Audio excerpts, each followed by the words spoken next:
I'm Fabien Grégoire. I graduated in 2001 from L'École de Design. I'm now in JVC Kenwood in Japan. I didn't know what I wanted to do after my baccalaureate. I wanted to go audiovisual or computers or whatever. And actually L'École de Design was the best combination of everything.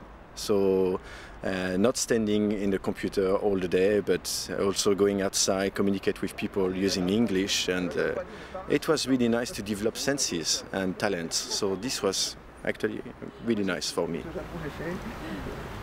When I was graduated, I started my company, and after that I saw I was not ready. The stress was not good for me, and working in France was not good also. So I made some spontaneous application in Germany, UK, United States and Japan. And Japan was, of course, the farthest and the most exotic. So I said, okay, let's go for 1 year and let's see. At that time I joined for Kenwood Design, which is the design department of Kenwood. So I started really at the really low level as a junior designer for 1 year. And after that, they understood that a foreigner can bring something completely new in this environment. It was really, really difficult to jump, but actually the company was always really keen to have different voices.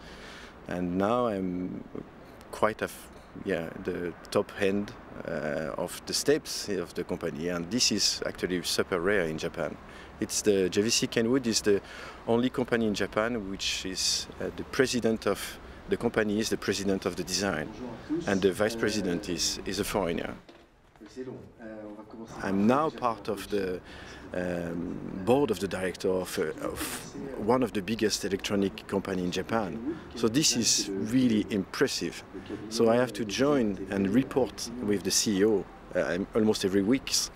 So this is a really, really high level that I couldn't imagine before. I never became Japanese, so I'm always thinking in English or thinking in French. I'm thinking like a European guy, because this is where you become different and valuable for the company. If I became Japanese and too polite, the system will kill me.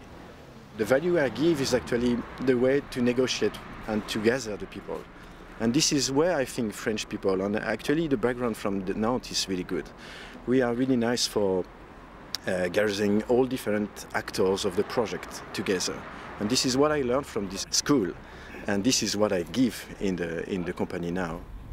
As I always say in design, this job is 70% of negotiation and 30% of creativity. So you need to spend all your time negotiating with people, with engineers, product planners, salespeople, dealership. So you need to go everywhere. But when you need to be creative, 30%, you need to be super good. And this is where I think French people and Japanese people can be super good, because they have the technique, they have the know-how, and they have the precision and the keen to detail. But we have the craziness, the folly that gives the spark. I'm here today to celebrate the 25th anniversary of the school. Not to remember what we've been doing for 25 years, but actually what we are starting from this point. And I'm really proud that this school actually really understood the real situation of design all over the world. Design is international, and I hope that I can give this hope and maybe motivation to the young generation. Minasan, L'École de Design 25周年おめでとうございます. I wish you a very nice anniversary. Happy birthday.